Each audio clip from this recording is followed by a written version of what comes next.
naman na walang face mask? Ano nangyari? Ito ay kuha lang. Ha? At hindi rin siya mamadali. Nagmamadali na? Pwede mo nagala ako. Kailangan kasi yun, Kuya Jo. Nagmamadali si Ate Jenny. May ugali yun ang mga dali. Kailan mo ba gusto? Wala nga kunti. Minamadali niya ako eh. Hindi kasi pwedeng mapumalya kasi isang araw. Wala po yun, inam ako. Ang ginagawa niya, nagmamadali eh. Kala mo kung sino eh. Ay, yan na naman sabihin mo, siya tumutulong sa'yo eh. Gaganyanin mo. Kala mo anak niya ako eh. Ayaw mo pa noon, tutulong kanyang anak. Nagmamadali. Ganun talaga. Eh, saglit lang naman yun. Nakita ko yung pag-inom mo doon sa clinic, sinaglit mo lang eh. Oh. Hindi kami nang madali. Hindi tayo. At yun, kala mo kung sino eh. Ano nangyari sa inyo kagabi? At yun na simula eh. Hindi nga, kasi gusto nga niyang uminom ko ng gamot. Dapat ginawa mo na lang. Hindi naman ako. Ang kulit na kala mo sino eh. Kaya nga, Kuya Jo.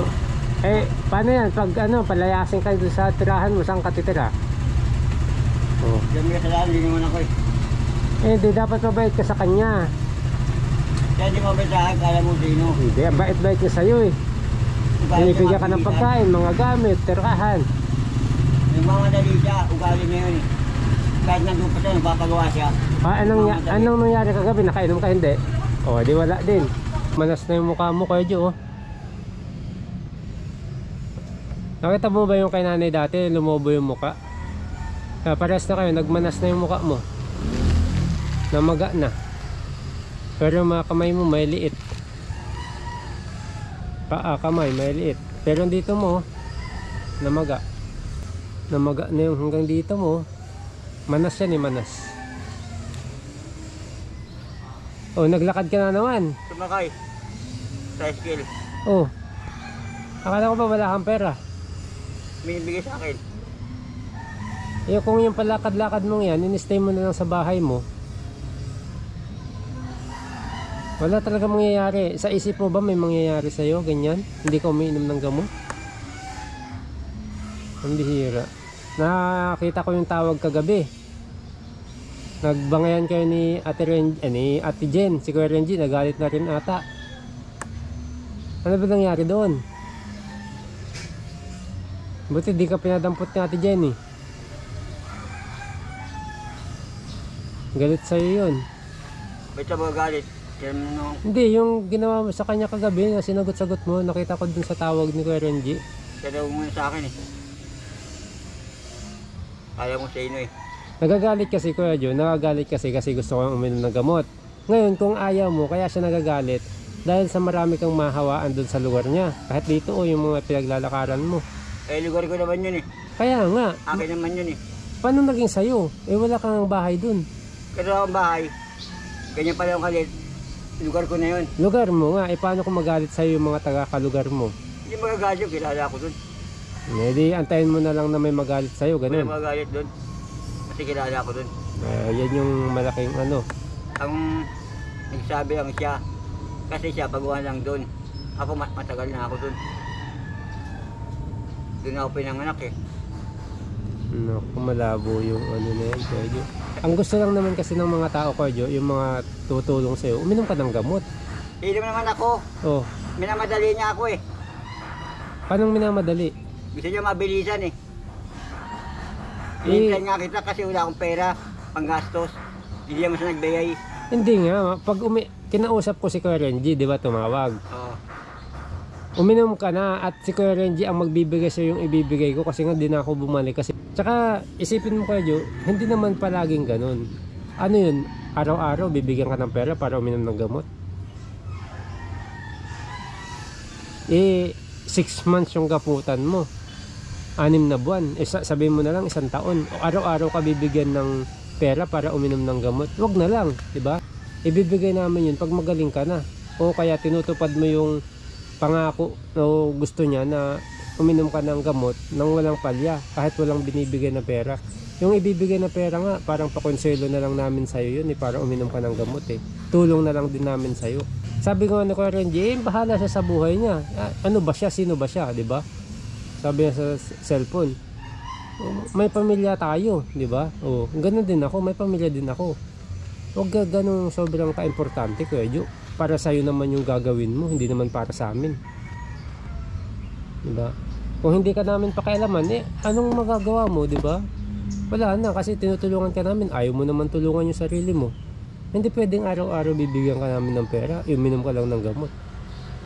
Tapos pag hindi kami nakabigay, di kaya inom. Di wala din, useless yun. Kahit uminom ka ng 1 linggong dire-diretso, pumalya ka lang ng isa, ulit ka na naman sa tago, sa simula. Wala din. Walang mangyayari. Diba? Pero nang kakanaatan ni Kuya Reggie kagabi. Ano sabi niya sa'yo? Galit. Galit na talaga yun. Si Ate Jenny nga, nakita ko galit na eh.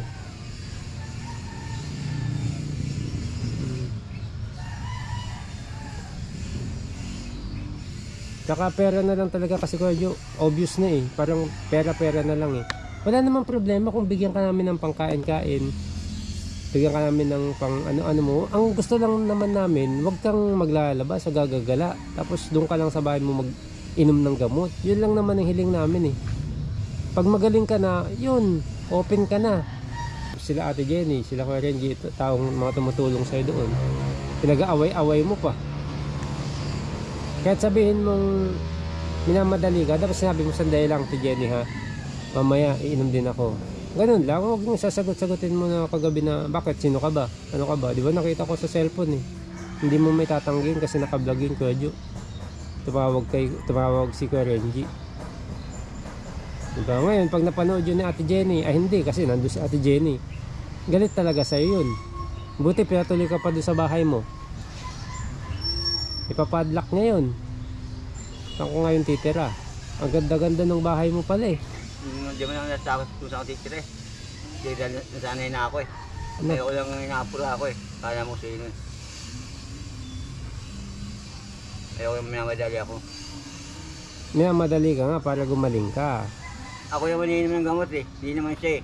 Nagmamadali O siya. dapat sinabi mo sa kanya ng maayos. Hindi yung ginanon-ganon mo. Sinagot-sagot Kaya mo. sa akin, anak niya ba ako? Hindi mo niya ako anak eh. Hindi niya ako mag-anak. Ama ko nga pag ako minamadali. Nabubusit ako eh. Wala tayong magagawa dyan. Kung ganyan yung ano mo. Nagmamadali siya kala mo sino. Pero hindi ka uminom kagabi. Nasaan yung mga gamot mo? Sa kanya. Di paano ka makakainom yan? Kung hindi ka magpakumbaba sa kanya. Hindi ka mapapano eh kung hindi ka nakainom. Ay naku, hindi ka nga mapapano ikaw, pero marami kang mahahawaan. Pero yung mahahawaan mo, paano? Layo naman. Ang layo-layo naman yan. Akala mo lang hindi ka makakahawa. Kasi yan yung isip mo, paano kaming mga nakakaintindi. Maawa ka doon sa mga mahawaan mo. Kung sakali mang tanggap mo na yung mangyayari sa'yo, huwag ka naman damay. Diba? Ikaw na lang. Yun yung gusto sabihin sa'yo ng mga tao. Saka ang dami rin nagpayo sa'yo, diba? Na uminom ka ng gamot. Pinayuhan ka nila ng pinayuhan. Tuwing magkikita tayo, sabi mo, oo, okay, sige na, oo. Wala man nangyayari ko, Jo. Anong mo ngayon? Pakay mo sa akin. Isang buwan ba yun? Magkano ba ibibigay mo pag isang buwan? Pero hindi ko bibigay sa'yo, nabibigay ko na ganun-ganun lang. Uminom ka walang palya, araw-araw. Uminom naman ako ng palya eh. Hindi lang na kayo ng paggabi. Namamadali si Ate Jenny. Dapat makainom ka ngayon. Asa yung gamot mo? Ano yung Ate Jenny? Hindi ko bibigay sa'yo agad ngayon yun. Hindi pwedeng ibigay ko, kaya Jo, paano kung susunod na araw di ko uminom? Pera lang kasi Kuya Jo ang pambihira ko. Kaya ako mga buddy, medyo distasya ako kay Kuya Jo. Medyo malapit lang pero sa video naka-zoom kasi yan mga buddy. Pero kahit ganun distasya namin sa'yo, hindi ka nagtatakip ng bibig. Hindi ka nagtatakip ng ilong. Yung hangin na inilabas mo, andyan lang yan, paikot-ikot lang yan. Mga taong pwedeng makalanghap, yun yung sasabi ko sa iyo. Tapos yung naranasan mo ganyan din yung mangyayari sa kanila. Paano pag bata, hindi kaya ng katawan? Detigok. Di ba? Hindi ba yun iniisip? Kasi nga wala naman sa'yo yun. Hindi ko ibibigay sa'yo yung cardio ng ganun-ganun lang. Dapat makita ko ng isang buwan. Walang palya sa isang buwan. Kasi pag pumalya ka ng isang beses, balik ka sa umpisa. O di, balik-balik lang tayo. Pag uminom ka ngayon, dapat diretso isang buwan, walang palya. Pero kailangan mong makikusap kay Ate Jenny. Kaysa pag-gala-gala ka. Sabi na Ate Jenny, papadampot ka daw kagabi. Buti di ka pinadampot. Naniniwala ka ba doon na pwede kang damputin kahit anong oras? Pag gugustuhin niya? Kanya pala dampot, hindi naman nagnakaw. Hindi nga, yung sakit mo nga na nakakahawa. Eh sa akin naman to, sarili ko to eh. Nakakahawa ka nga. Wala yun. Anong wala? Maniwala ka sa akin, sabi ko pag si Ate Jenny nag-ano sa'yo. Wala sa batas yun. Anong wala sa batas? Paano mo nalaman? Buhay ko to eh, hindi naman buhay nila to eh. Kaya nga, ang problema, paano pag pinaalis ka nila doon? Hindi ako palisin doon, tagaroon ako. O, sasabihin nila, saan bahay mo dito? Anong titulo mo? Anong pruwebo mong taga rito ka? Walang ganun, walang ganun. Di bahala ka. Walang ganun. Pag si Ate Jenny nag-ano sa'yo, ako nang isasabi. Ayaw mo kasi maniwala eh. Pag inom lang ng gamot para naman sa'yo, ganyan pa, nagtatalo-talo pa kayo. Napakasimpleng bagay. Kaya mo naman dun sa clinic, nakita ko, sinaglit mo lang eh. Kaya mo naman eh.